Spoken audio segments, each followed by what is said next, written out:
কয়জন আছেন বলেন তো যে পেয়ার পদ্ধতি বোঝেন? সেই লক্ষ্যটি হচ্ছে যে নির্বাচনকে বিলম্বিত করা। ২৬ সালের ফেব্রুয়ারি মাসের মধ্যেই নির্বাচন হবে। এত কিছুর পরেও এই কিছু সংখ্যক মানুষ আছেন, দল আছে যারা বিএনপিকে বিভিন্নভাবে দোষারোপ করার চেষ্টা করেছে, এখনো করছে। এখন তো একটা নতুন ধারণা, হঠাৎ করে যে ধারণা সম্পর্কে বাংলাদেশের মানুষের আদৌ কোনো ধারণাই নেই, পেয়ার পদ্ধতি। এই হাউজের মধ্যে কয়জন আছেন বলেন তো যে পেয়ার পদ্ধতি বোঝেন?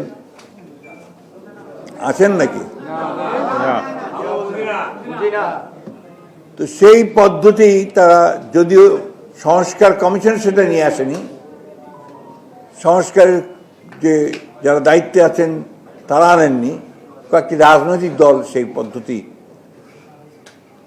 কথা বলছে এবং এটার জন্য তারা আন্দোলন করছে। নিশ্চয়ই আপনারা দেখেছেন যে আন্দোলনও করছে। এই লক্ষ্য একটাই, সেই লক্ষ্যটি হচ্ছে যে নির্বাচনকে বিলম্বিত করা, জনগণের ক্ষমতা জনগণের হাতে ফিরিয়ে দেওয়ার যে প্রক্রিয়া, সেই প্রক্রিয়াকে বিলম্বিত করা। পিআর পদ্ধতি এই দেশের মানুষ গ্রহণ করবে না।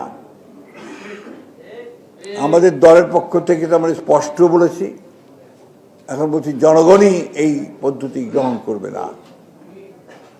চাপিয়ে দেওয়া কোনো কিছু এই দেশের মানুষ গ্রহণ করবে না। একটা কথা খুব স্পষ্ট করে বলতে চাই, আমরা খুব দ্রুত, অর্থাৎ যে কমিটমেন্ট আছে এই সরকারের, ইউনূস সাহেবের, ২৬ সালের ফেব্রুয়ারি মাসের মধ্যেই নির্বাচন হবে, আমরা সেটাই দেখতে চাই। জনগণ নির্বাচন দেখতে চায়, নির্বাচনে অংশ নিতে, এবং সেই নির্বাচনের মধ্য দিয়ে গণতান্ত্রিক ব্যবস্থায় ফিরে যেতে চায়, এবং গণতন্ত্রের মধ্য দিয়েই জনগণের আশা আকাঙ্ক্ষাগুলো পূরণ করতে চায়। আজকে এই প্রায় কতদিন হচ্ছে, ১ বছর ৪ মাস, ১৩ মাস, ১৪ মাস হয়েছে।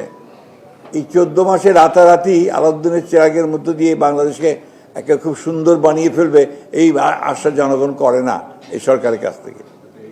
কিন্তু প্রক্রিয়াটা শুরুটা চাই যে সেই প্রক্রিয়া শুরু হোক, যে প্রক্রিয়ার মধ্য দিয়ে আমরা একটা নতুন বাংলাদেশ দেখতে পাবো, এই প্রক্রিয়া দেখতে চাই।